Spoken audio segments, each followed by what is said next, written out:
All right, with any luck, I will have made some improvements on my hot-ass mic. Let me know in the chat. I'm going to try to be as loud as fucking possible. Let me know in the chat if my mic is too loud. So we tried to kick this thing off yesterday, and then everybody came down on me and was like, man, that fucking microphone is so goddamn loud. I realized that. So Melissa's made some adjustments. That's why it took us a few minutes today. Anything that is wrong with this stream or anything that can be improved, let me know today. And as the following days and weeks, as they advance, you can help me make adjustments. Good morning. How y'all doing? I see you, Hans, in the chat. What's up? If you're in the chat, make sure you say what's up. I got me one rolled up. We got some cool articles. We're going to jump right in. You guys already know what this is about. I'm trying to do this every day. This is the music news that you don't see. Hans, how's my mic sound, bro? Don't even say it sounds good, because you said it sounds good yesterday. I asked everybody yesterday, I said, does the fucking mic sound good? And everybody's like, oh yeah, it sounds great. Don't fucking people please me. No, tell me the truth. You gotta remember what band I'm in. We got thick skin around here. All right. So as moving forward, if the mic's loud or there's something on the screen that doesn't look quite right, okay, so we said turn it down a little bit. Okay, that's what I'm trying to understand. See? That's what I'm looking for. Hans, you're supposed to be on this. All right, so we're going to turn it down just a little bit. I hope this works.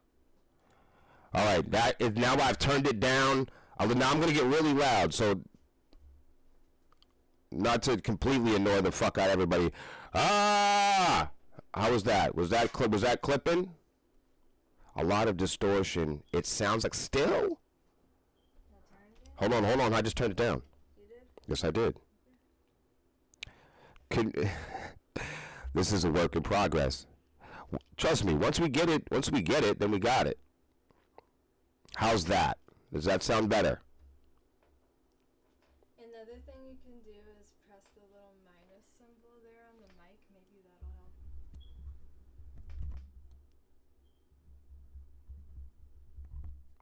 How about now?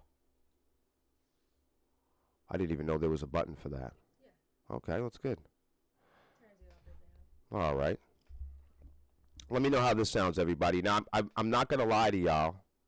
I do have the tendency to bite the microphone. So, yeah, I just want to bite the microphone. So I do have that. I do that. It's kind of annoying. It's a bad habit that I picked up as a child. I used to just bite the shit out of microphones. Oh, they said it's way better. Let me know. Oh, thank God. So, people have told me my whole life that my voice was either absolutely annoying to them or they enjoyed listening to it. So I need to kind of like be in the middle somewhere. Anyways, thanks for showing up, and thanks for helping me out with the technicalities. I will be here. I'm planning to be here every morning at 10 a.m. and that includes Wednesdays with the Honeycomb Hideout. This is not the Honeycomb Hideout. This is not a podcast. This is a live stream. And in this live stream, I'm hoping to host this live stream every day. Weekdays, not weekends. I should have made that clear. And we're going to talk about what is the fucking point of me doing this. I think that a lot of people just stream because they see people streaming. I don't do anything in my life without properly assessing my goals, taking notes and making predictions about what I have set out to achieve. That's just my method. That's my process. So, I'm inviting you along on finding, resourcing, organizing, collecting, and indexing information about the rapidly and aggressively growing technology and music industry field day to day, because technology is evolving day to day, and the music industry is driven by the tech industry, if you couldn't tell. And it is also, widely governed by laws. So musicians have all to benefit from learning about what these people are up to. So you hear about the music industry news for consumers, Beyonce broke a shoe, or Zakk Wylde is messed up the dime bag solo or something like that. I'm sure he would never do that, but I'm just making a terrible example. But you hear a lot of music industry news, quote unquote. And when it comes to rock and metal, we get a lot of our news from the bloggers, from the meme bloggers like Metal Injection and Blabbermouth. And we read those magazines too, blogs, whatever you call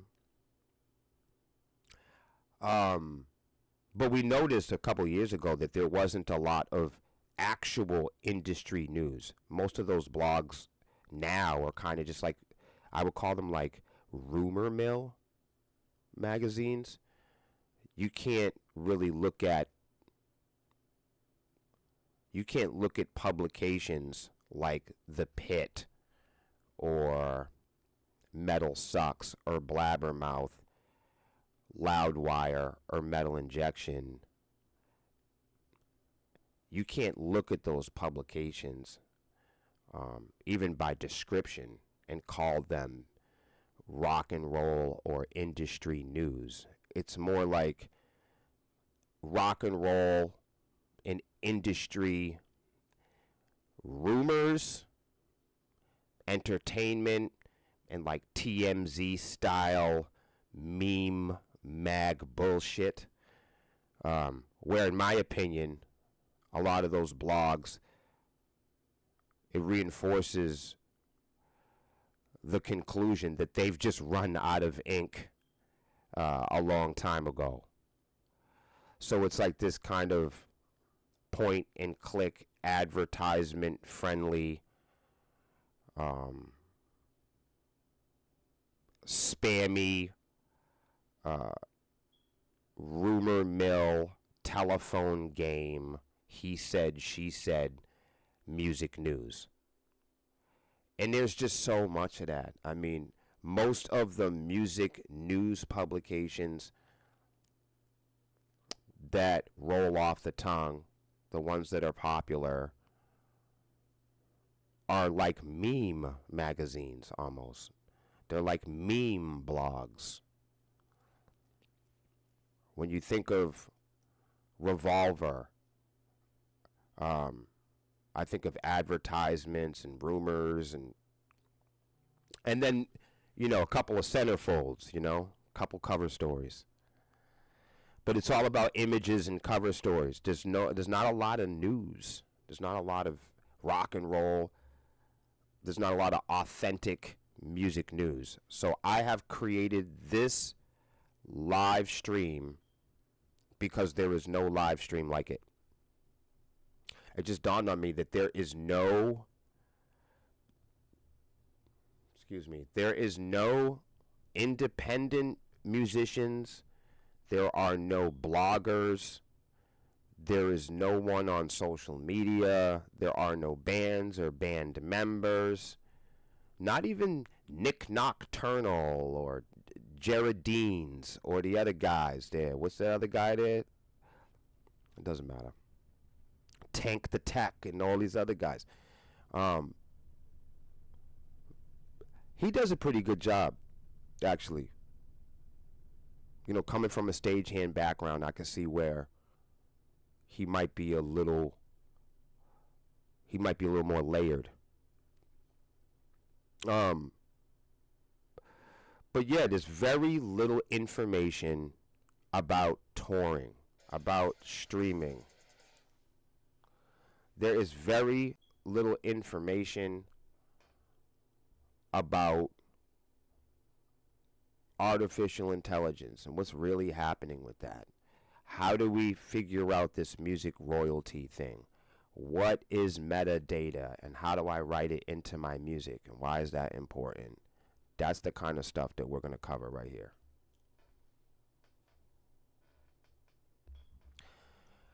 This is the first, there is no music program like this one that you're watching.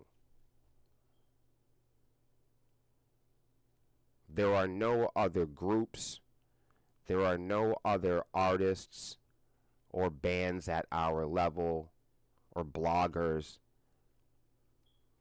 that have a program where they are going to use their spare and free time to teach the entire world about the modern music industry. That's what I'm going to do. I'm going to teach my friends. I'm going to teach my staff, all the independent bands and people watching at home on YouTube and Facebook, all of you who are interested each day, because that's how much information is coming in every day about the music industry. You would have to tune into it every day. That's what this live stream is about. It's about looking at the top stories in music and technology. Not memes and rumors and TMZ. Not that kind of music news. The music news that no one ever sees. The music news that musicians are ignoring. That's what this live stream is about. Because I'm convinced that there is an image of a music industry that the musicians don't recognize. And then that there's a very emerging, evolving music business that musicians are not part of because they are too hyper-focused on becoming and being inducted in part of the boys club. They are too wound up at being accepted into the industry to pay attention to the business. So this program and live stream is directly presenting information every single day as it comes out, every 24 hours. And that way you can wake up. If you missed a program, you can catch us at lunch break, or you can rerun the program. I don't think this is probably for people who don't want to learn or don't want to know the truth about what's actually happening in the music industry. I would just turn this shit off immediately. No, Rinse, you're good, because quite literally I was late. So I was late, and then I had a technical difficulty, but Grief hooked me up over here. So I think we think it sounds a little bit better than it did yesterday, and better is better. But I was just giving the introduction. I didn't even get to anything interesting yet. This is still new, so each and every day, I see I got my pen here. Each and every day, I'm talking with you guys, and I'm going to be making adjustments to this thing. So I'm very laid back. This isn't the type of thing where, I'm running around with my head cut off. I'm hanging out. The good part about this is, unlike a podcast, I don't have to keep the conversation. I don't have to host a conversation with prioritizing the table. In this situation, we get to go over topics in the music industry, and we could talk about them together in real time. If there's something that we don't know, if there's a word that we don't understand, we can stop right then and look it up. That's what's different about this stream. That's what's different about this news program. This is an interactive source building and peer reviewing circumstance. So we can all, in the same event, we can all be observing the same news at the same time. You feel me? Yes. Oh, that's nice. Can I put that up right now? We got to show everybody. I love that. Let's get it. Right? Come on. What are we going to do? We got to show everybody. Now you got two that you can work with. I can't do it right now. Why not? There'll be a surprise tomorrow. Oh, man, we got a surprise. Maybe we should have everybody poll on it. We got to do a poll. Sure. That's how we got to do it. So we got the new William versus the World images, because I gotta have a logo, right? So we got the logos. They just came in, and we'll put them up after this, and you guys can do a poll on it, and you guys get to choose what my logo is gonna be. Man, that sounds like fun. All right, bye everybody. What the fuck? Hold on a second. What is it? Oh shit, it's the maintenance guy. Hold on a second.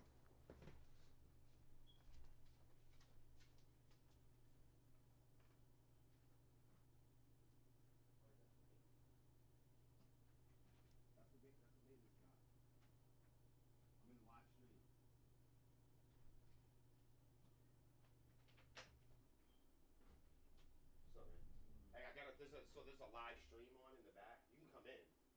There's a broadcast in the back. So just don't say anything crazy because the whole world's listening to you.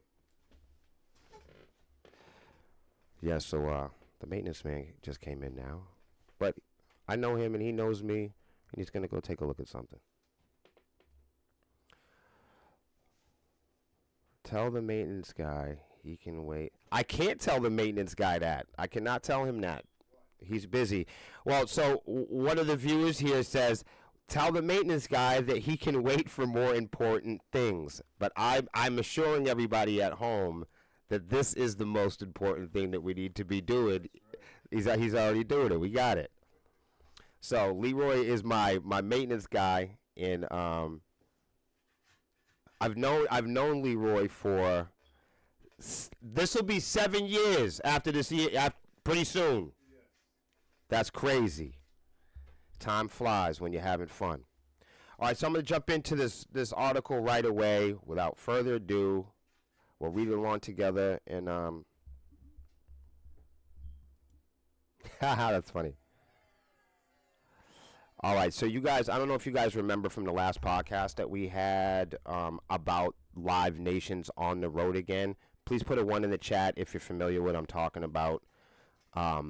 Last year, there was a program created by Live Nation to supplement working, independent, struggling, striving musicians. I hope they go over it a little bit. I promised that I would give you guys an update on it. If you're unfamiliar with the story this far, then you can check out a little bit of it tomorrow on the Honeycomb Hideout. All right. Live Nation's artist support program On the Road Again has been extended through 2024, providing much needed financial help to developing musicians on tour. Sounds good, right? The program launched in fall of 2023, supports developing artists and touring crews. It provides financial assistance and recognition in several ways, including offering $1,500 in gas and travel money for each show played at participating Live Nation clubs on top of their regularly night compensation, and waiving merchandise selling fees at Live Nation clubs, allowing artists to keep 100% of their merch sales profits.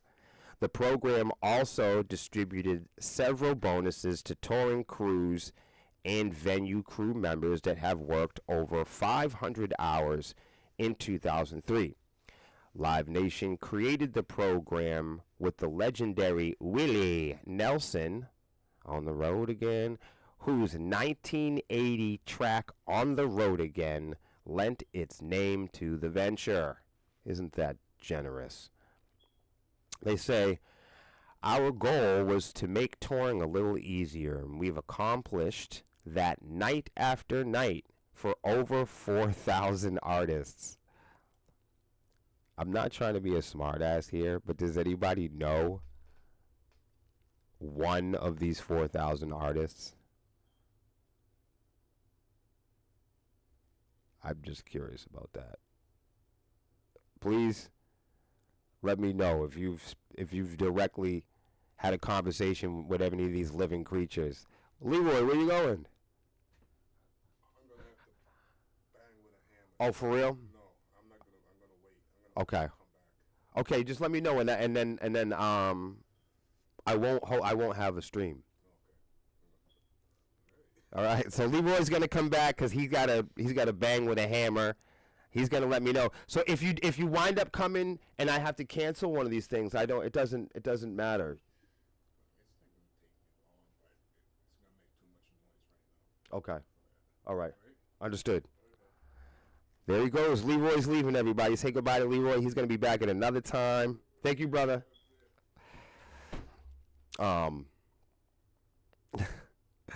I have to do it because down the hall here, I'm ripping the bathroom floor out. So it's just something that has to be done. It's real life stuff.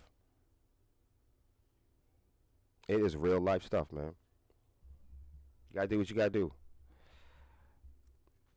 You gotta stream, rip the bathroom floor up. It's all happening.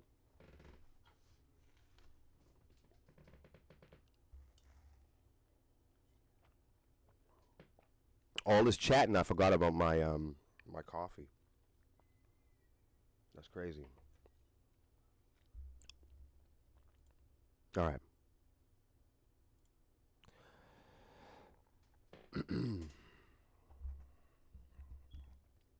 Live Nation revealed on Tuesday, March 12th, that the program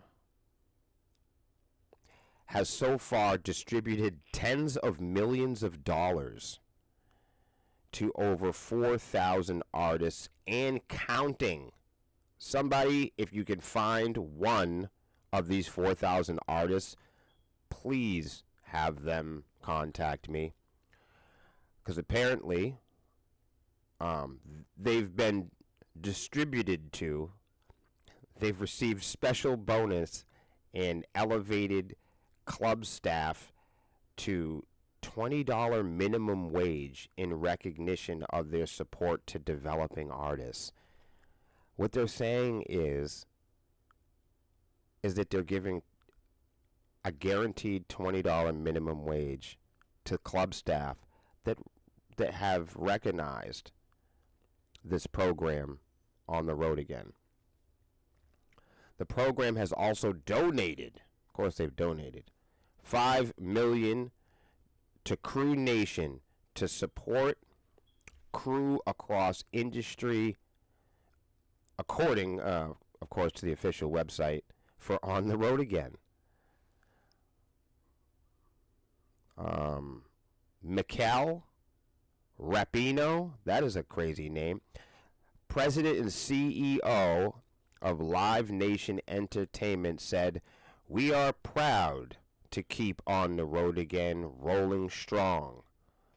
Supporting club artists strengthens the future of music. God, that's generic. You guys got to forgive me. I'm going to be skeptical all the time. It's just my nature. It's my nature to ask questions, to be paranoid. It's also in my experience here in the band. So forgive me. Not to mention, I've never met, out of all the musicians I know, I've never come across any of these 4,000 beneficiaries of this program.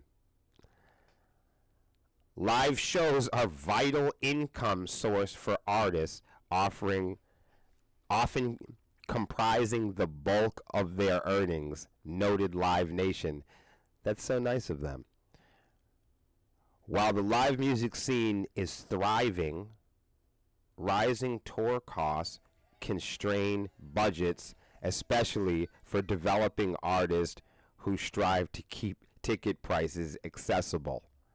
That's what Live Nation said. Yo, if you're an independent or a DIY artist right now and you just read that, your mind is like blown.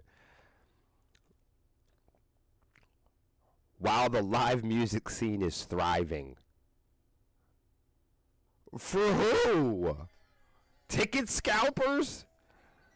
Like, who's the live music scene thriving for? You know, massive artists, celebrities, developers,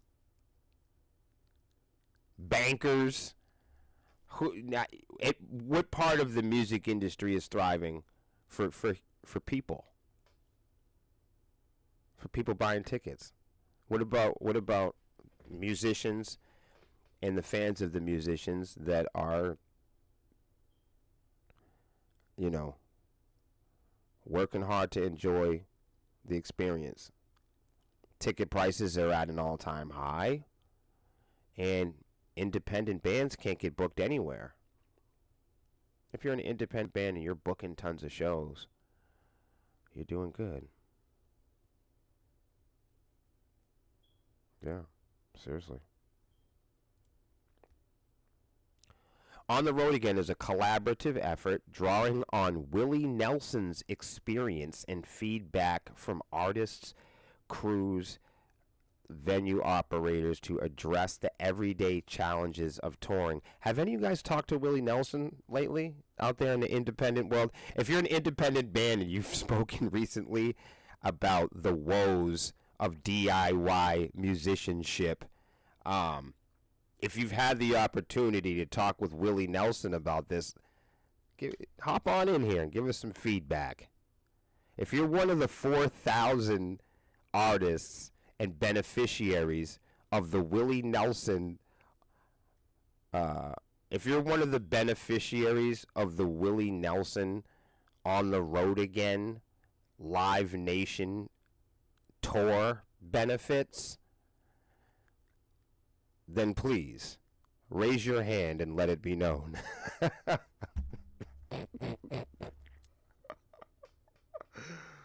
Oh my Lord. Where are you? Where are all these beneficiaries that hang out with Willie Nelson and spend all type of bread? I need to meet all of these artists that are learning from Willie Nelson. You know, pockets filled, pockets lined with that Live Nation ticket scalper money. That shit is crazy. Whoo. Anyhow. Now look, I'm not there. I'm that's why I'm asking. I'm not rushing to judgment. I know a lot of y'all feel like I'm jumping on it already. I'm not. I told you and I warned you that I was skeptical. And the reason is because we know hundreds of thousands of musicians. And I don't know anybody that's talked to Willie Nelson about their music industry independent challenges. That's fucking crazy. And I wouldn't make fun of it at all if it was happening. You just show me. Show me one thread, one fiber of evidence that any of this is happening, and I'll go away. A full list of participating venues can be seen on the program's website. See, this is the kind of stuff, you guys, that I would do. I would go see all of these participating venues. And I challenge you, like if you're in a band and you want to call, let me rephrase. If you're in a band and you want to learn more, this is the pathway. This is the rabbit hole. Don't just read a part of an article and hear what you thought you heard. Get a second or third opinion. Live Nation is capitalizing on the surge in live music attendance following the pandemic. The company reported a stellar year in 2023 with overall revenue jumping 36% YOY, that's year over year, to reach $22.7 billion. Ticketmaster, Live Nation's ticketing arm, also saw impressive growth, with revenue climbing 32% YOY to $2.9 billion. Live Nation has earmarked $300 million this year for new venues and renovations to its existing stock. That is super important to read. Y'all might have missed that. Live Nation, they're making all this bread, right? Ticketmaster, they're making all this bread. All this YOY stuff you're seeing, all this 22 billion stuff, that's good news for them. Live Nation, look what I've highlighted here. Live Nation has earmarked $300 million this year for new venues and renovations. Why, everybody? So Live Nation can add these clubs to the list of Live Nation clubs. And let's not forget that these benefits are only available to Live Nation clubs. You didn't hear them saying anything about, hey, we're going to hook up Club Jewel with these benefits. On the Road Again program only benefits Live Nation artists and Live Nation venues. I'm just reporting that to you. If somebody knows, if somebody has met any of the 4,000 artists that are legitimate beneficiaries of this program, I give you $20. Let me get his Facebook profile so I can have him on the show. Jesus. Let me know if you've met any of these 4,000 artists. I'm not calling bullshit yet. That's why I'm asking. About half of that, $150 million, is our top 4 projects, which would include a major revamp of Foro Sol, which is the top international stadium in the world down in Mexico City. Live Nation President CEO Joe Berchtold said during the evening's earnings call. That's it. That's it, y'all. So, what do you guys think? What do you guys think about the road? I can't even say it. On the road again. Why do I keep saying the road home? I keep saying the road home.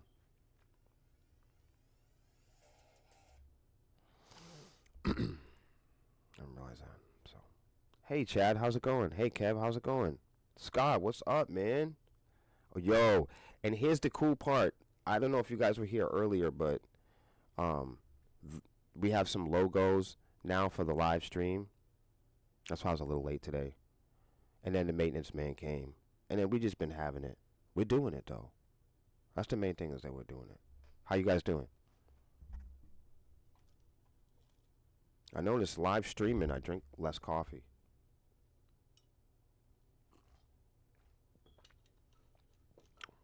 Yep. Good. I'm good. So, I think we've fixed the microphone problem. I am aware that I abuse the microphone, and I am aware that I exploit the technology, and I know that sometimes I can be abusive and aggressive towards touching the microphone and headbutting it. It's just something I have to do, guys. I'm sorry. I do want to. I'm reading your messages here too. I do want to make.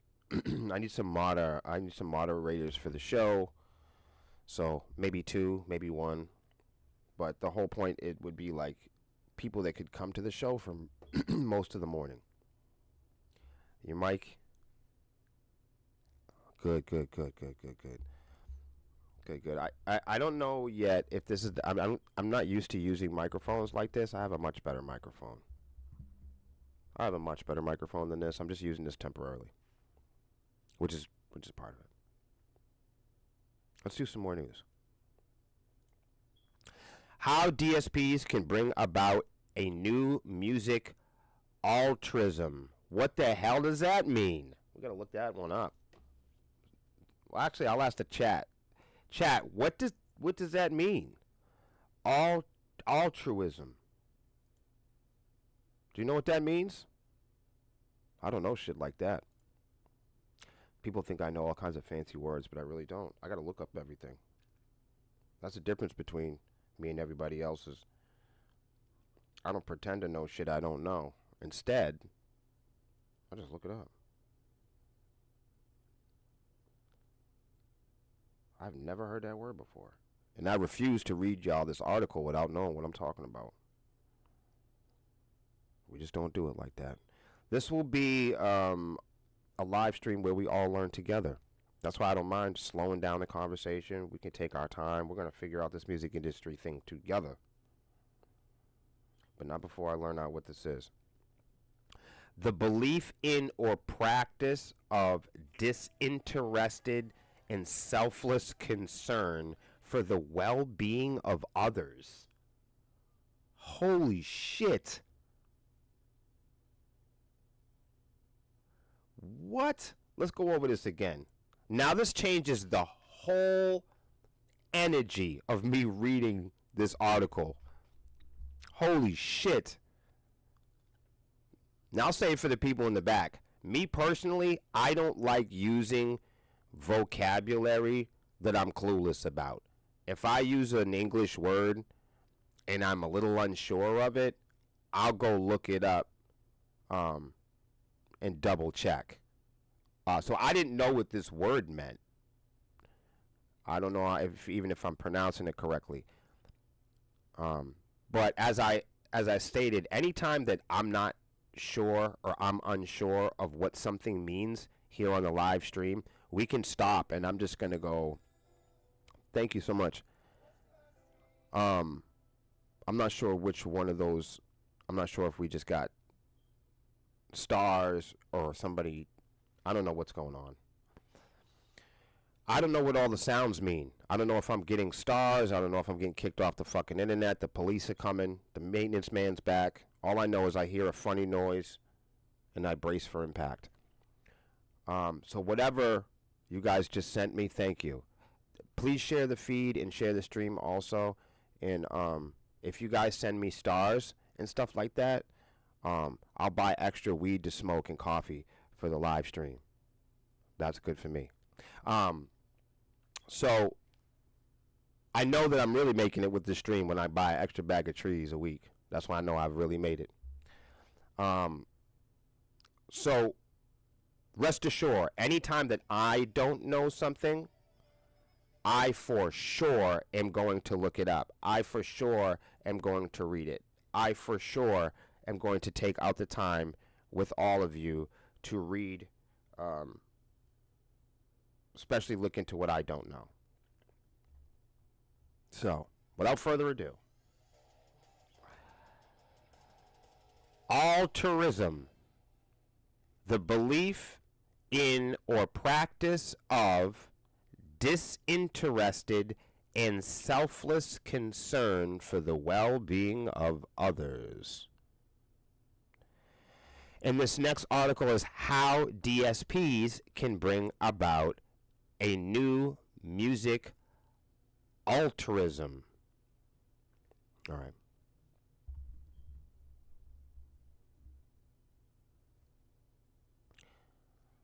Stick with us.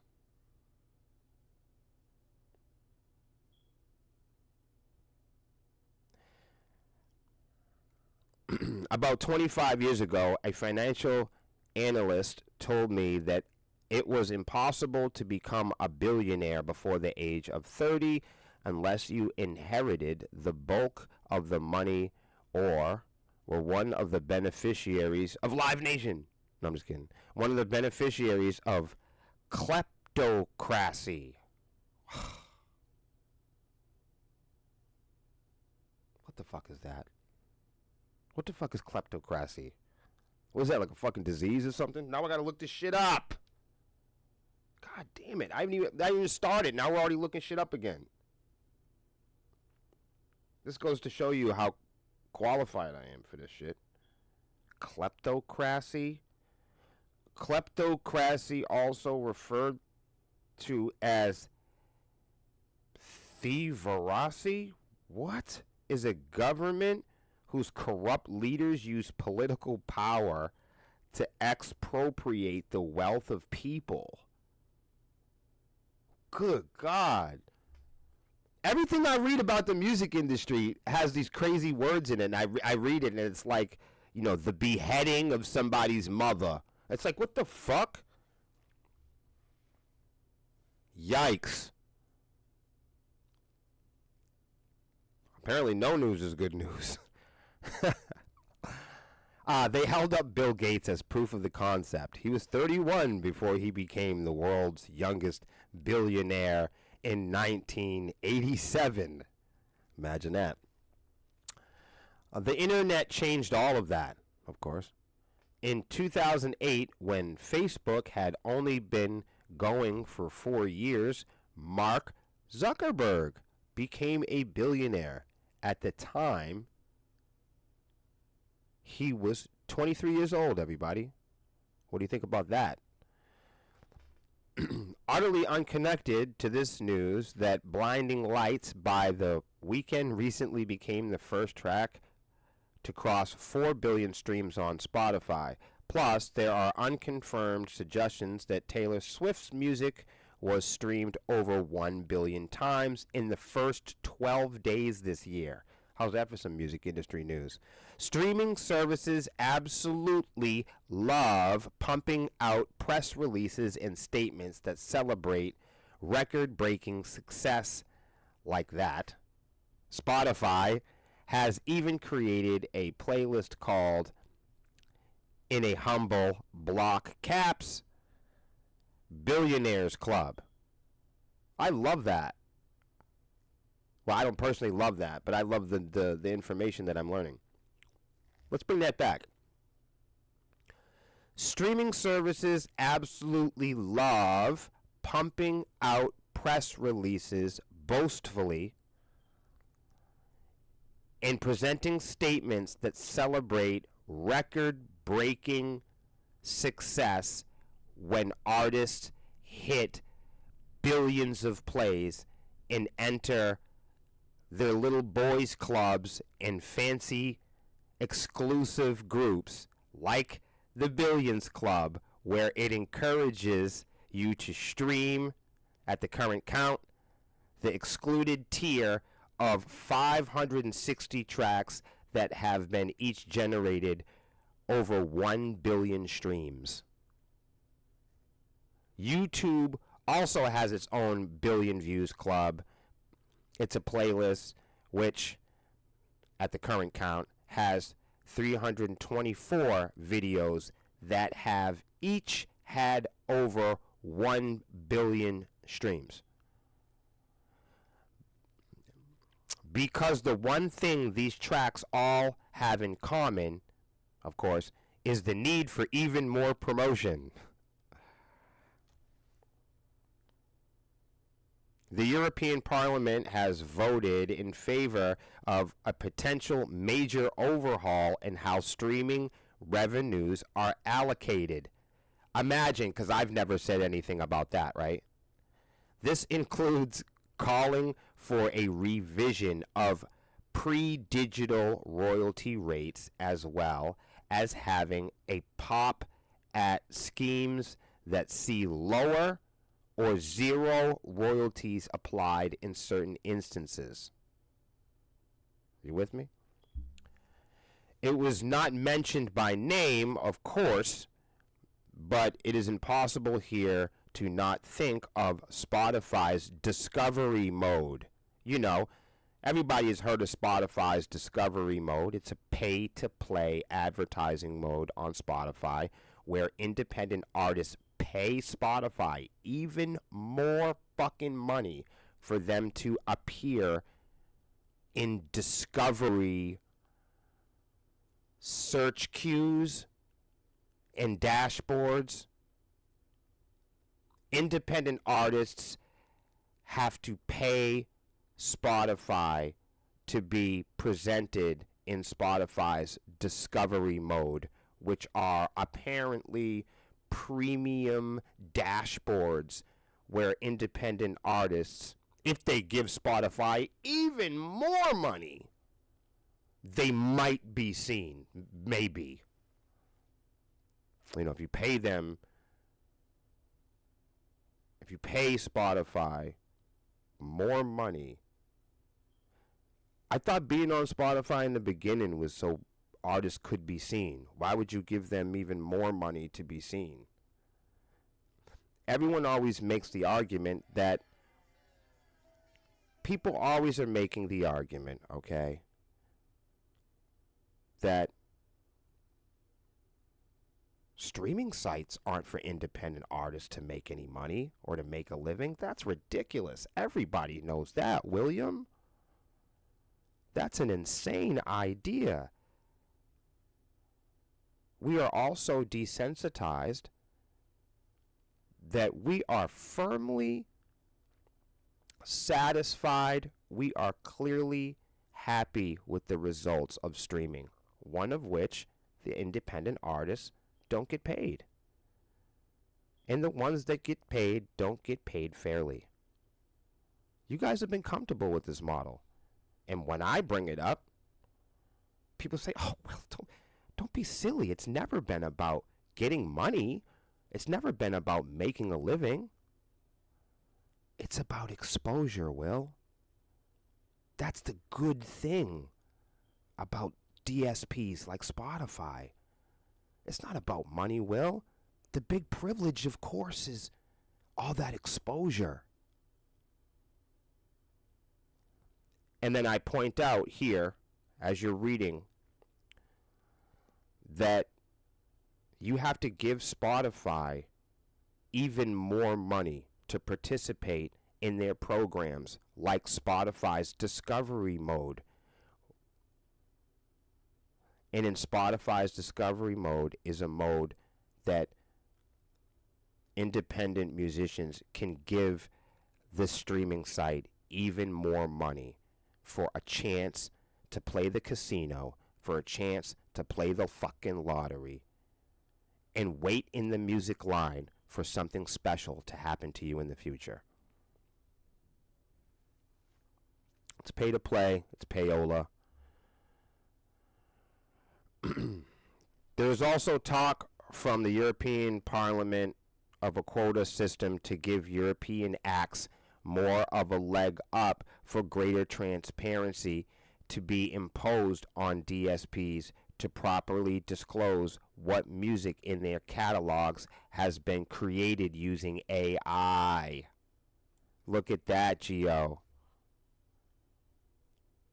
Look at that. Study up, Buttercup. Now look, there was a phenomenal amount of support for all of this inside the European Parliament with 532 MEPs. I don't know what that is. That must be like their little house or whatever. Voting for resolution and a mere 61 voting against it. A further 33 abstained, perhaps unable to vote as they went searching for their spines. Concerns about the iniquities of streaming are gaining traction far beyond the bailiwick of the music business. Did y'all see that? Concerns about the iniquities of streaming are gaining traction far beyond the music business. Legislative changes can come with great power and impact, but sometimes something else needs to be added on top to really make a difference.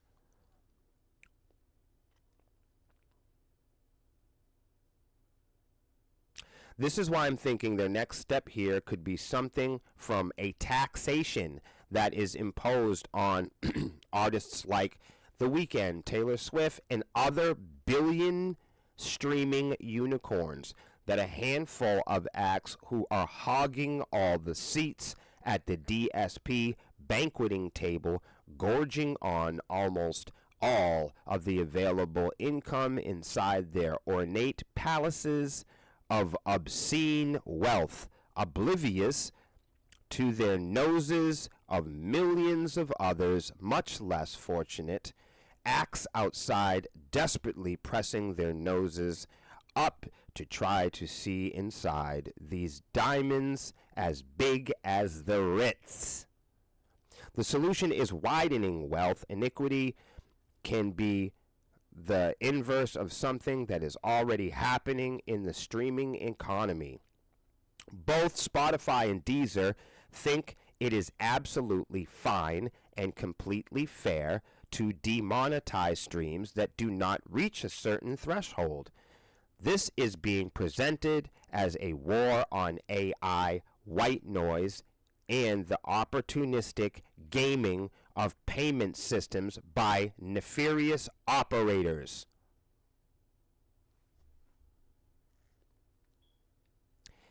It has, however, been criticized as an unfair, reversed Robin Hood system. I like that. Deezer and Spotify about how these schemes came about and what they mean for smaller and independent artists. I just want to take a small moment here. I didn't realize this is such a large article, but we're gonna get through it because we have to. This might be one of the most important ones of the day. But I just wanted to point out to you guys before I went any further, for sure, as I explained to you guys, this isn't something I'm just making up. You see? This isn't something I woke up one day and I go, oh man, William's going to throw a temper tantrum and read Wikipedia about Daniel Ek. It's a little deeper than that. If we run the logic that the tracks at the very bottom of the payment pyramid could be demonetized, then surely it follows that tracks at that very top of the pyramid could be remonetized. Effectively, a form of success tax, or more bluntly, a cap on earnings, is applied to the most successful tracks. One track crosses 1 billion streams, they are taxed by the DSP, and a percentage of their earnings over and above that 1 billion streams gets redirected to a central pool that is shared by the acts and the tracks earning the least on that DSP. Let's say it's 10%. We could call it a TIFF. It might just take off.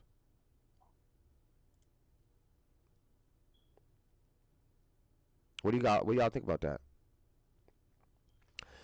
This is a case of paying things through the niche of artists to the possible stars of tomorrow, to the pioneers, to the ones tolling at the margins. Think of it as an investment in the overall vitality and diversity of the music and bequeathing it a future. Think of it as artists taking a proactive step, albeit a tiny step, to close the streaming music wealth gap. Rather than pull the ladder up behind them, they can give those at the bottom assistance onto the first rung. What y'all think?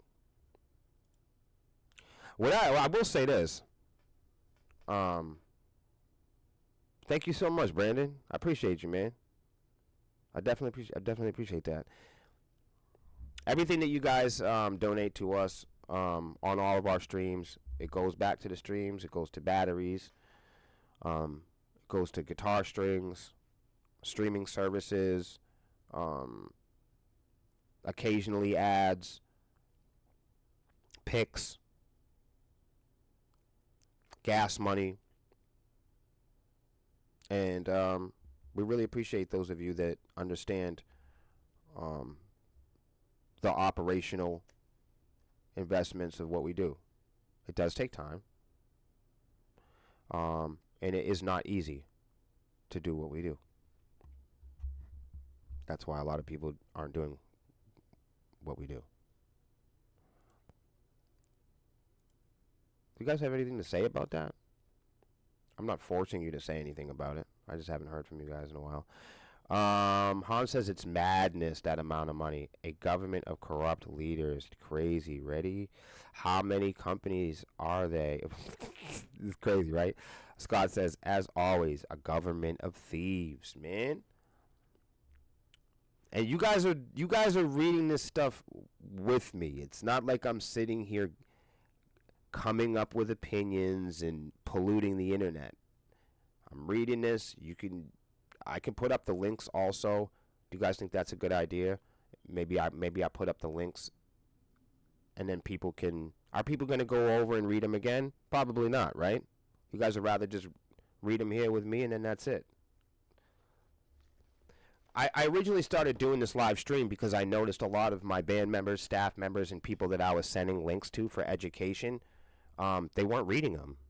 Because I would host conversations, and I'd realize they don't know what the fuck I'm talking about. So it's like I'm wasting my time, you know what I mean? And musicians are so goddamn lazy.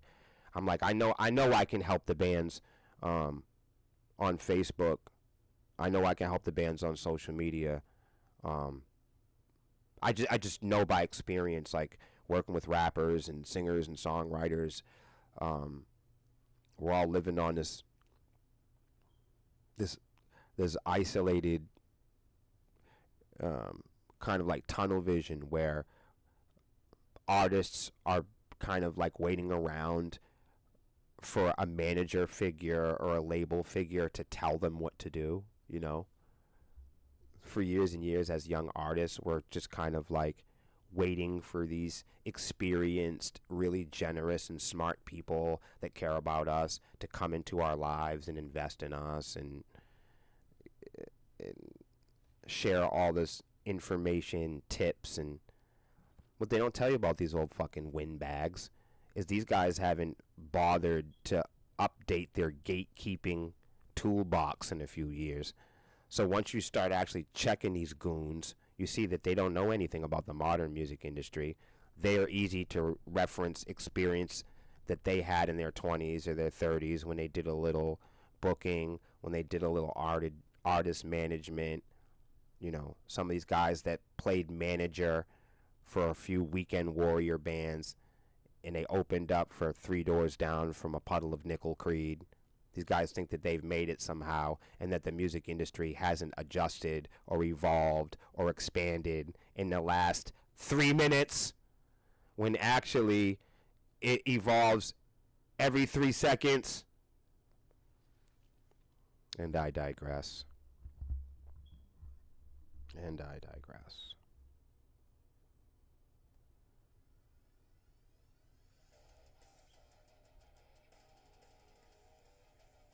All right. The secret composer is behind 650 fake artists on Spotify. Look at that. That's crazy. This composer is behind 650 fake artists on Spotify. With all the technology, with all the apps, and with all the power, with all the boasting and all the advertising and algorithmic mystique, everyday, modern day, air breathing human beings come in and exploit it.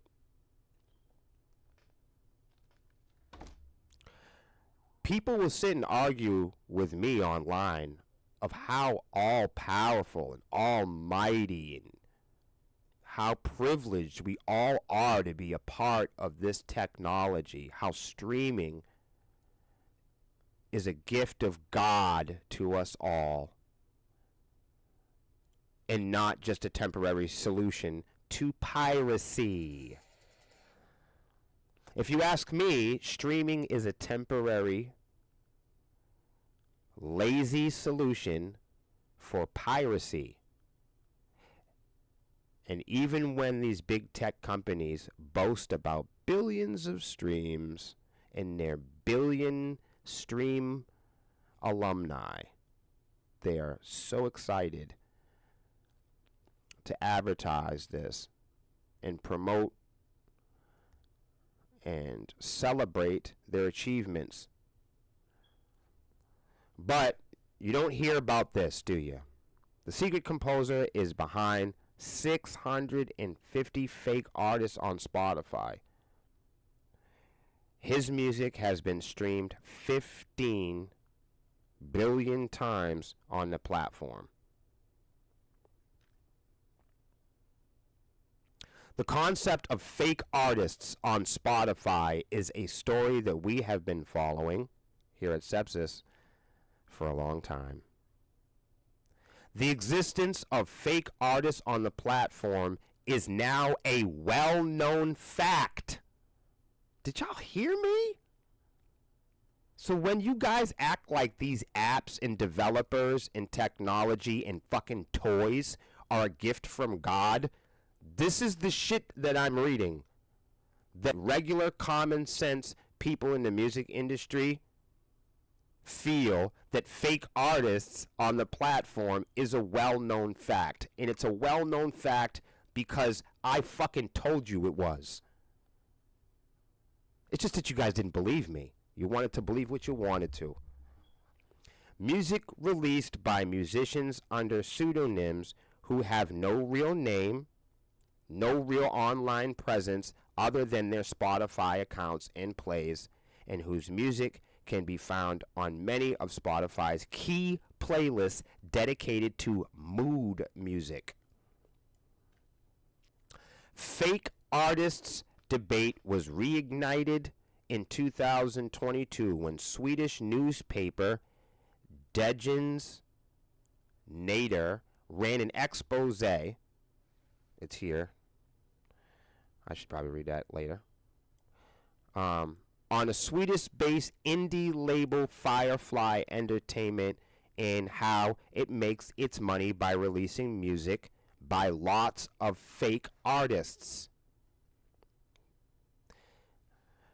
DN reported to have obtained a list of 830 fake artist names linked to Firefly and discovered that at least 495 of these artists had music on first-party Spotify playlists.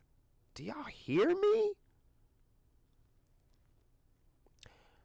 On Tuesday, March 19th, this isn't years ago, everybody, Digital News published yet another expose on Spotify's fake artist problem and reports to have identified the musician behind the world's most listened to network of fake artists on Spotify. Here it is. Read it for yourself. You guys think that I come on the internet and make this shit up, huh? Digital News reports that this individual is a composer from Sweden named John Rohr, whose music, it says, has been released on Spotify under 50 composer aliases and at least 656 invented artist names. Yeah. So this guy, he sang in a house choir for the Melody Festival Song Competition in Sweden in the early 2000s, and has also previously worked as a conductor on several popular stars' tours and television productions, but that he now far more successful. He is now far more successful than any of the artists that he has ever collaborated with. According to the report, Rohr is behind the. According to the report, Rohr is behind 2,700 songs that have been released under fake artist names on Spotify. Some of those names include Minik Knuseden, Mimiginmin Hannacheffensens, Genet Schinnehanfen Havenful, Etal Imen Haben Balgendog. Whatever. His music, something on the screen here. His music across all of these pseudonyms, artist accounts on Spotify, according to Digital News, has been streamed approximately 15 billion times. Yo, that's crazy. What a video game this has become. Digital News also points out, translated from Swedish to English, that this combined stream count makes him Sweden's current most played artist on the streaming service, and that Swedish superstars Avicii has slightly more streams overall, but John Rohr has more listeners per month. Globally, according to Digital News report, John Rohr is one of the 100 most streamed artists on Spotify of all time. He beats Michael Jackson. He beats Metallica. He beats Mariah Carey. In the dark, John Rohr is well on his way of overtaking the Beatles on Spotify. And he's a fake artist. Come on, y'all don't love this shit? This is fucking awesome. Think about the shit that I come on here and tell you guys. This is, man. This is just like people who think and talk about this in small talk and go, I wonder how much truth there is to this. I wonder where you can find information about this. You're going to find it right here every morning at 10 o'clock. If you're an independent, if you're a national gigging powerhouse and you want to know the real music industry, you're going to meet me here every morning at 10 a.m. We cover the real music industry. According to Digital News, our buddy here is generating a significant revenue from his music. They report here that his private company generated over SEK 70 million between 2020 and 2022. That is approximately $6.7 million. Digital News also reports that, citing Rohr's private company annual report for 2022, that it had generated 32 million. But that's approximately 3.1 million in the United States. In that year alone, and that all of this income came from his royalties. Exactly how much of the money that derives from the streams of the invented artist names is not clear from annual reports. But it's only in recent years, in connection with the rise of fake artists and the fake artist phenomenon, that the income has completely skyrocketed for these fake artists. Good God. According to Digital News, one of the large instrumental playlists called Stress Relief, which has over 1. Oh my God, that's funny. One of the large instrumental playlists called Stress Relief, which has over 1.45 million followers. 41 out of the 270 songs on the playlist are by fake artists whose music is made by Johan Rohr. Bro, you're seeing this. Why would an artist, why would a fan, why would anybody that has any self-respect, why would you give these people any more money? That's just a question I have for humanity.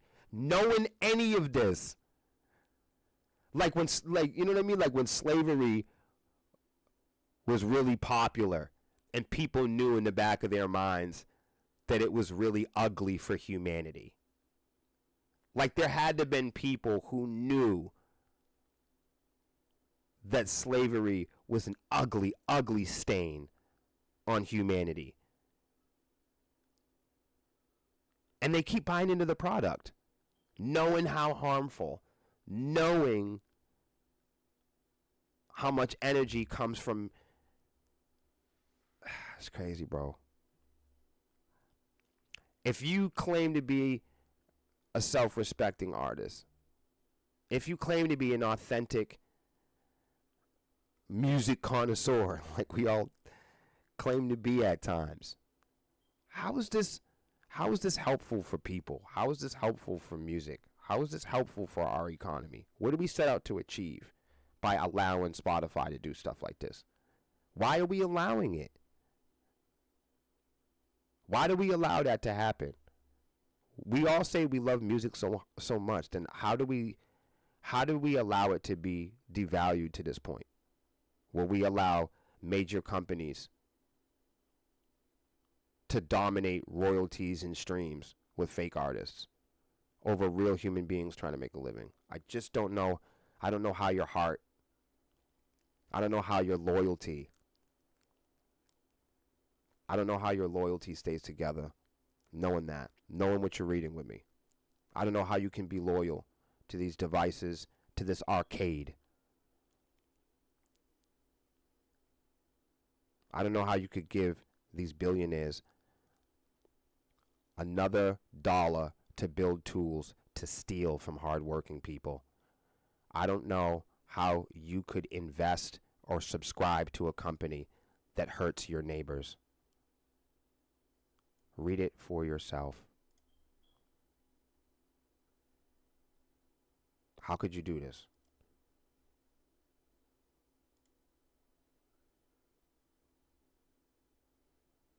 How could you how can you in the same sentence say that you love music and you love your neighbors?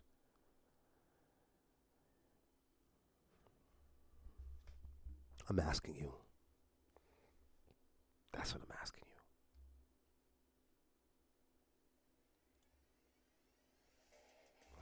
you. And why is this important? Because global record industry music revenues grew 9.8% year over year to $35.1 billion in 2023. You feel me? That's why this is important. Because even little bands are big business. Global recorded music revenues grew by an estimated 9.8 year over year in 2023 to reach USD $35.1 billion. Can never say that music isn't in demand. That's according to a new report published by Media Research on Monday, March 18th, just the other day. The report arrives a few days before Global Recorded Music Body publishes its annual Global Market Report, which includes data on the global recorded music market for 2023. You guys, this is the stuff that I look up. This is the stuff that I read. I would go research stuff like Media, and I would research Media's report on the Global Recorded Music Industry Body, IFPI, because it publishes its annual Global Music Report every year. And that's the kind of stuff that I look at. Media notes that the global recorded music market is now more than double, 124.5% the size it was in 2015. This reflects what I've been saying on the Honeycomb Hideout when I say that the music industry is at an all-time high demand. Don't let them fool you. That is independent artists, national artists, fake artists, bot artists, AI artists, music in the music business, the industry of buying and selling and capitalizing on the demand of musician is at the demand on music itself is at an all-time high demand, and this reflects it right here. Media also estimates in its report that streaming revenues grew 9.6 to 21.9, that is billion. However, streaming growth has lagged total market growth for the first time, with streaming share of total recorded music revenues falling slightly to 62.5. See that, everybody? This reflects what I've been saying on the Honeycomb Hideout, that streaming is not everything. That streaming is not the be-all, end-all of the fucking music industry. That you tunnel vision weirdos can't use your common sense and see in history that jukeboxes later became home phonograph, home stereos, receivers, tape decks, Walkmans, CD players, Discmen, MP3 players became streaming. Piracy became streaming. That's what I'm trying to tell y'all. And as I predicted once again, and as I tried to show you guys many times, that these devices, that music itself follows the players and the devices. See what I'm saying? As the devices change, the way that we write music, the way that we advertise music, the way that we play the music changes. Let me try to make more sense of it so you guys can hear what I'm talking about.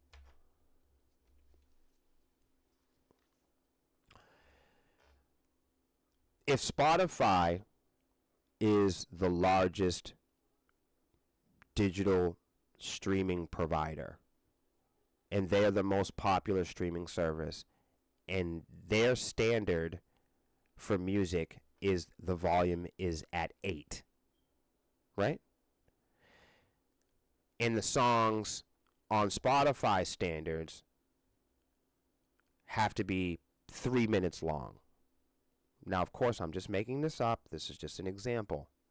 But there are qualifications and there are standards and there is boxes that you have to check, okay, as you're completing publishing your music.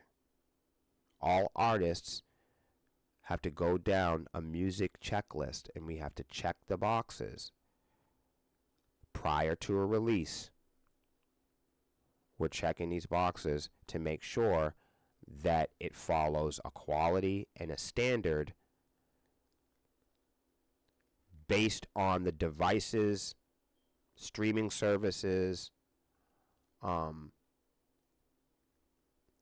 wherever the music is being played, wherever the music is being stored, wherever these storage devices are, whether it be on vinyl, whether we store the data on a CD or a cassette, or we store the data on YouTube, or we store the data on Spotify.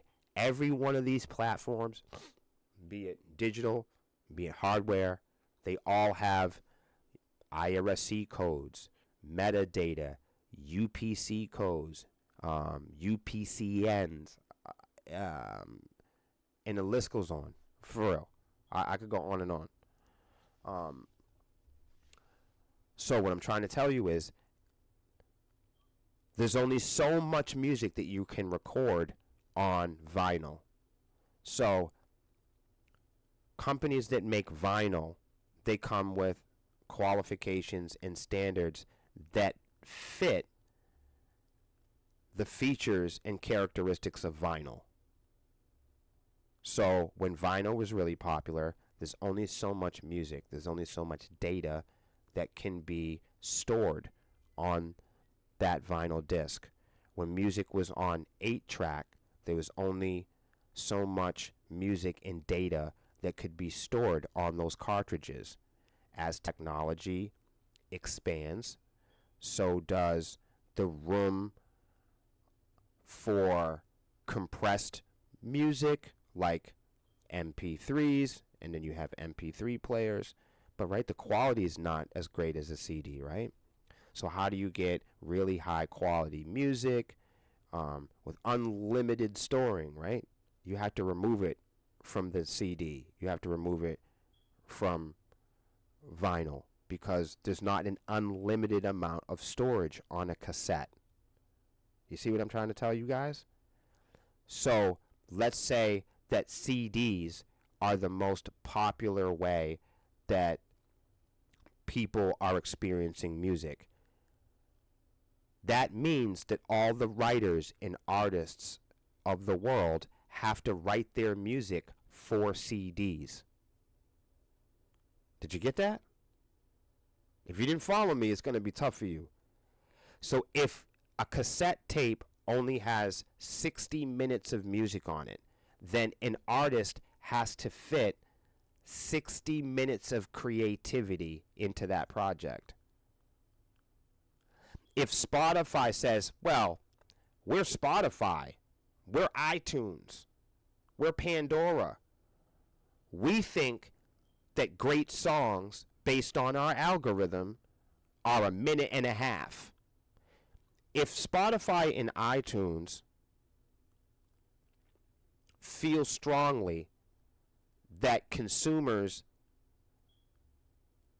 should be recommended music that is under a minute and a half, and that is the standard on streaming sites. For example, if Spotify says only music that is under 2 minutes and has the volume at 9 is the standard for Spotify, then all the rock and roll, all the metal, all the rap, all the musicians, all the different varieties, all the diversity will all change and adjust itself to fit into that qualification if they think that's going to be their ignition key to the fucking music industry. That's what I'm trying to tell you, man. If SoundCloud all of a sudden says bands that make music at a minute and a half will be seen, then bands will start writing music. Bands will start creating songs to fit the specifications and qualifications of whatever player, whatever storage device, or whatever company is hosting and holding the fucking music. So in the end, the artist isn't making the music. Spotify is writing the music because Spotify recommends that all good music is under 2 minutes. And lazy loser artists will run to the template to fit those characteristics.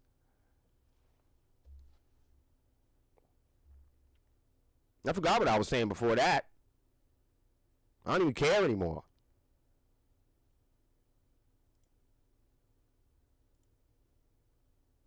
What's up with y'all, man? How y'all feel? Hans says, deep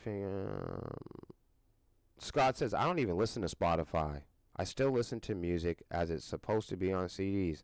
I don't download either. If I listen to Sepsis, I listen to it or watch it on YouTube. I appreciate that. And that, to be real with you, that seems to be, for our fans at least, for our friends and our fans and our family, that's how they've enjoyed our music. We're a little old school. We're a little old fashioned. And we're not trying to keep up with modern day times or go back in history. We're just trying to be ourselves every day. So, again, when I say this on the Honeycomb Hideout, we don't have all of this in front of us to read from.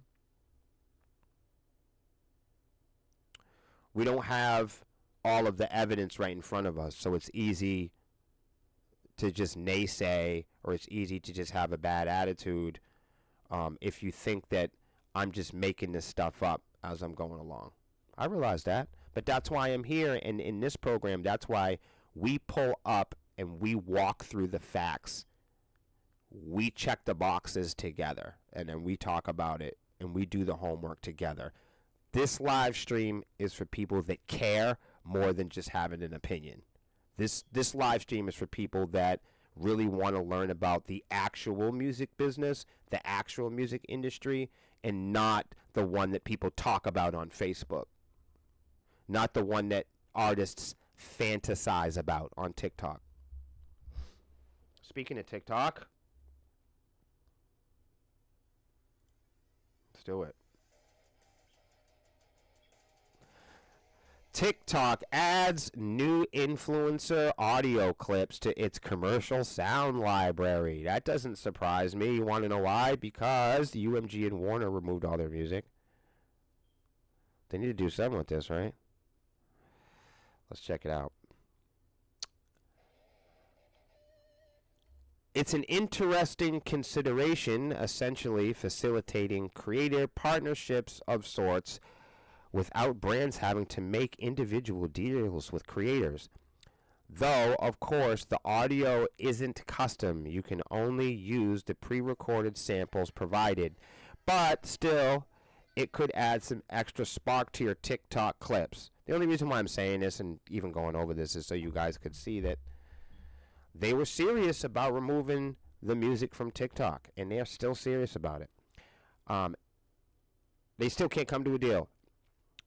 As noted, it is an important part of TikTok experience, with 88% of TikTok users agreeing that sound plays an essential role in their enjoyment of the app. Imagine that everybody's sound is important in life. Huh? Imagine that. Vibration. These guys are figuring it out. Imagine that. People are so dumb. So I'm always talking about, this is why musicians should get paid. But the majority construct is so dumb, they haven't realized how high music is in demand. So when I start running my mouth about musicians should get paid, people should get paid and treated fairly and compensated fairly and mutually for their musician works and performances, people just think I'm a lunatic. People think I'm completely crazy, as if music's not playing in the background of all of your life. That's how desensitized people really are. There wouldn't be a commercial, there wouldn't be pornography, there wouldn't be no video games. Think if we just took all the music down from it. Look, if there were no musicians that made music and we just took the music down. Sure, you'd have AI music. But who listens to AI music? How many people in the chat love AI music? Like, I haven't even met anybody that has vouched for this music. And I'm sure there are people that love it. I don't care. I don't know any. I'm not going to spend a lot of time on this. I just wanted to show y'all.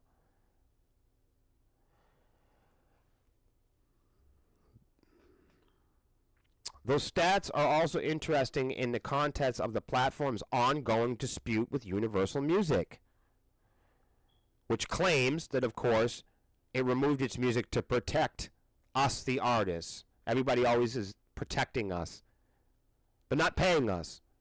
Everyone's creating programs in our names, but they don't want to pay us. Everyone loves posting on Facebook, support local, dude. When's the last fucking time you went to a local show? Name 5 local bands. Name 5 local bands that you've seen recently. Name 3 local bands that you've discovered in the last month. If you can't do it, don't be embarrassed, because most people cannot do it. People that post about the music industry have no intention of ever even reading about it. They just want to experience it. They want it dropped off to their doorstep. They want it door dashed. They want it recommended. They want it in the algorithm. You can tell this by, if you're in a band, how many people share the important duties in the band. If you're in a band with 5 or 6 people, how many of those people are participating in the important duties of the band?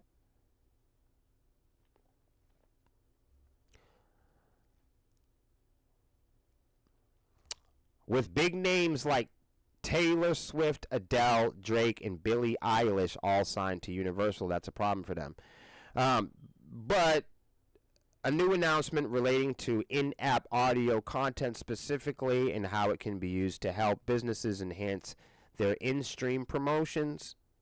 TikTok says the new 18 new voice clips are now as a part of the commercial music library. That's so boring.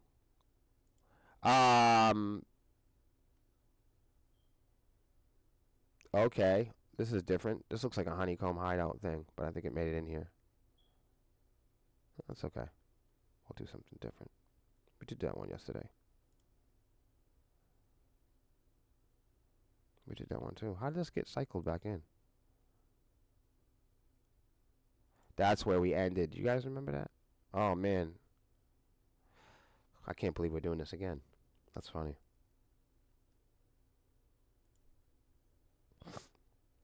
Chad says, keep artists in the dark. They will take your money, and it's sickening. Yeah, and here's the other thing that I think people don't realize, Chad, is they'll take the consumer's money too. It's not, when they rob the artist, they're robbing the fans. When they rob the fans, they rob the artists.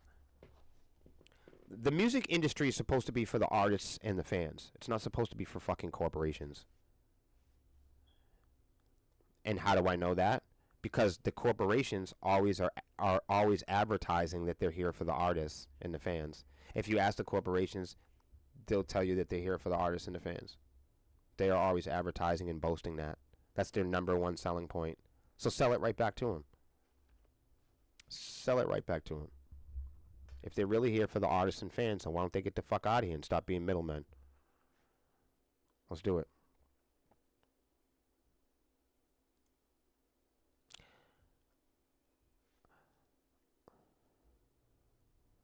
Legendary data shows that 16% of all music streams are suspicious, but streaming fraud is only part of the problem.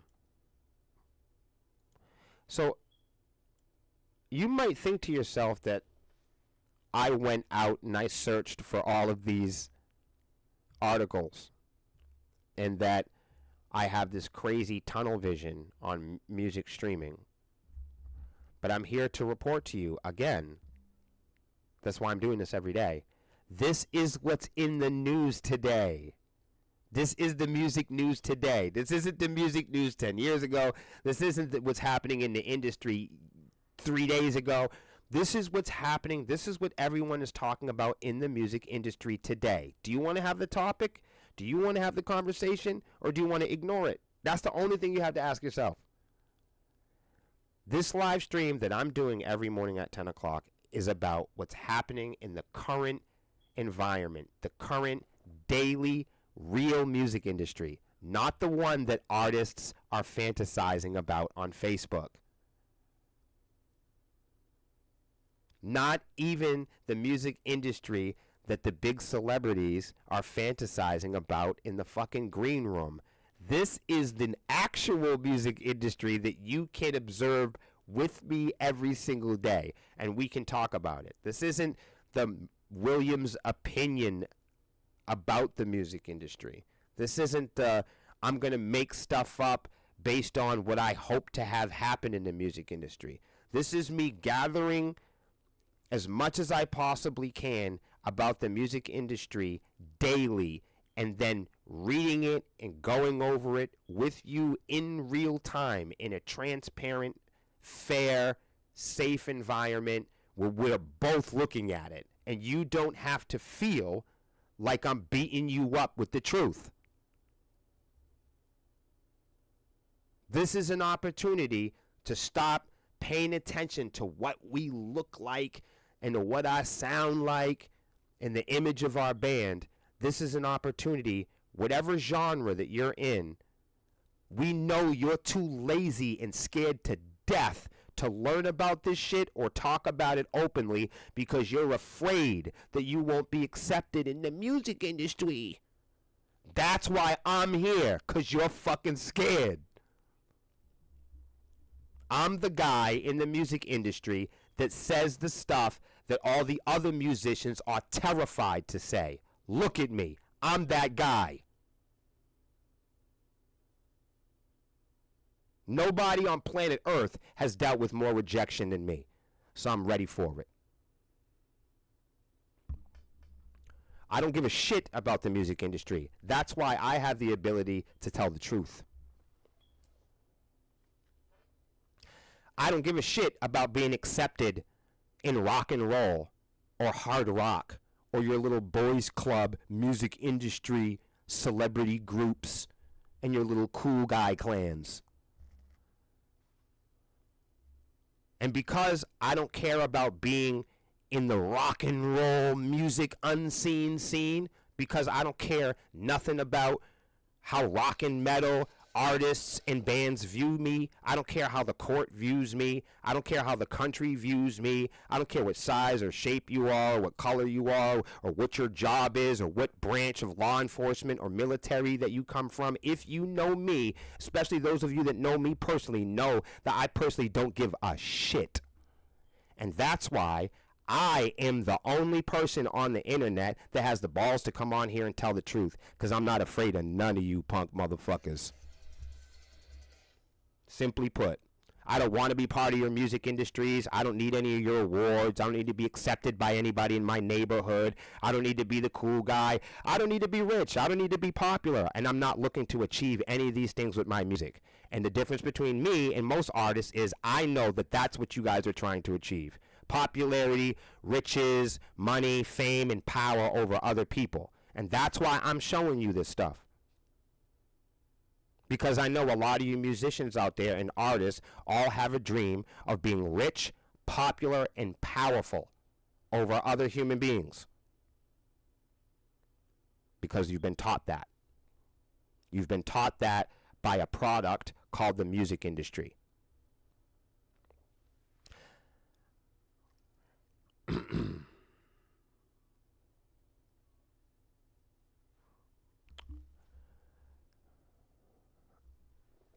Legitimary's latest finding, and based on scans of over 700 billion music streams, with a staggering takeaway on just how much is being missed. The company's AI-powered auditing platform identified a multitude of cases involving miscounted streams and anomalies amounting to up to 3 billion incorrectly tracked revenues in the year of 2022. That's your music industry that you're trying so desperately hard to defend.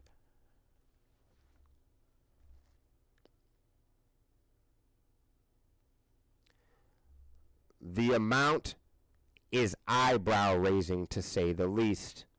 The report, shared with Digital Music News this month, is likely to raise pivotal questions about the accuracy and transparency of play counts on streaming platforms in an industry awash in trillions of streams.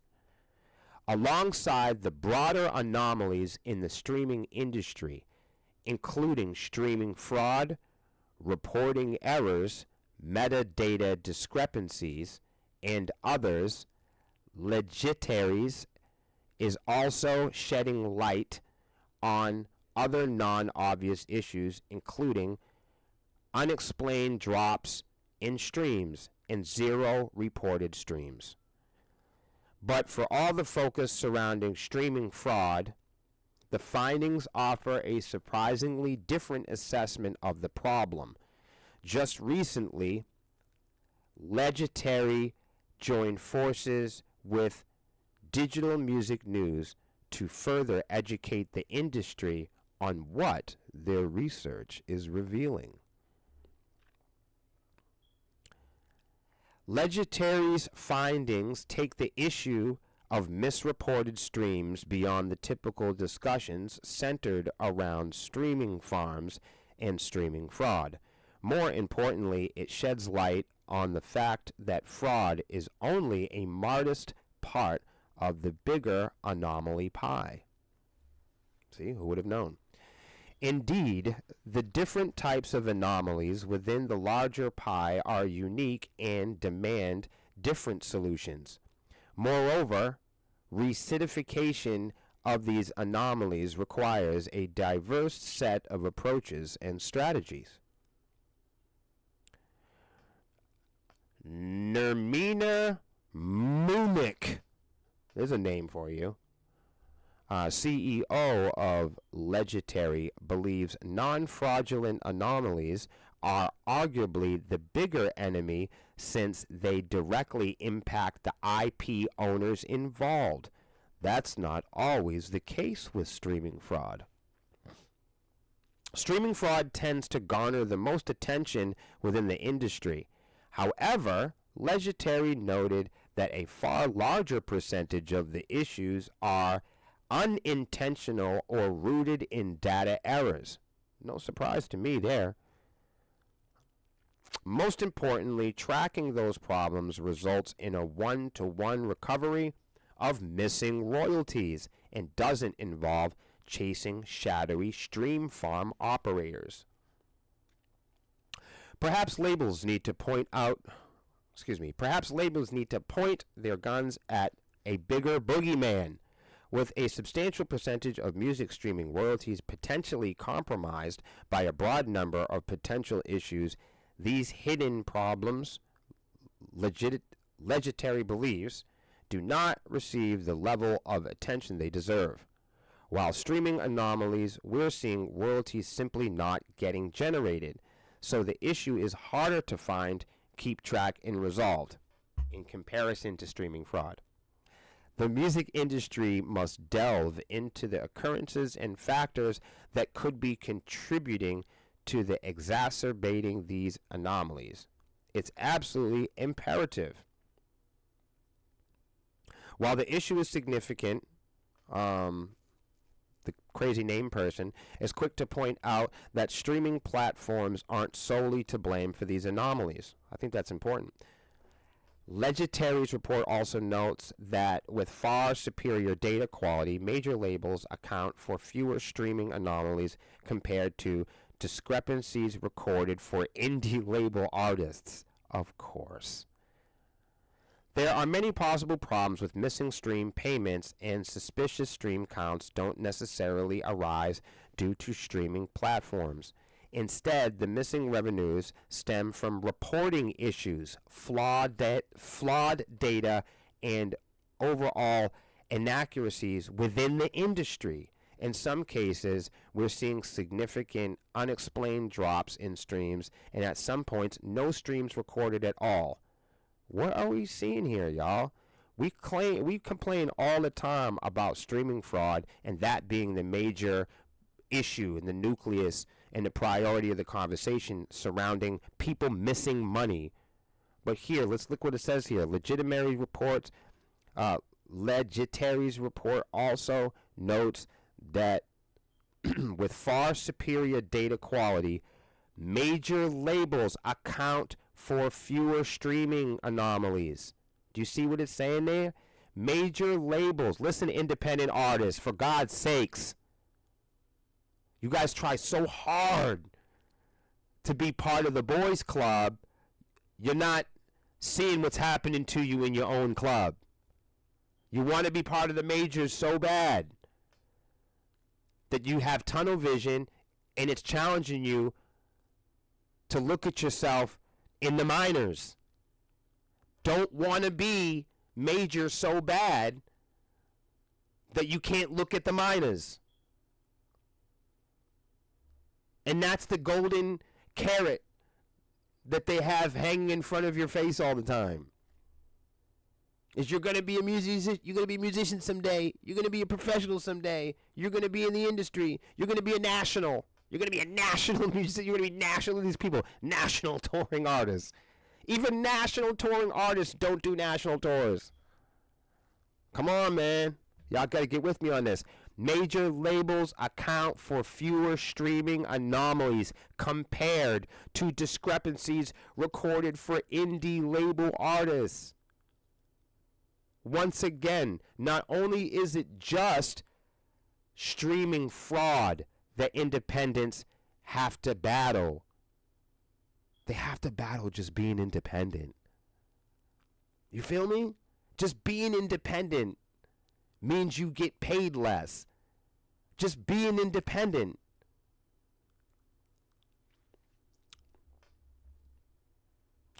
Just being independent means people lose your streams. They don't even steal them. They just lose them. Damn.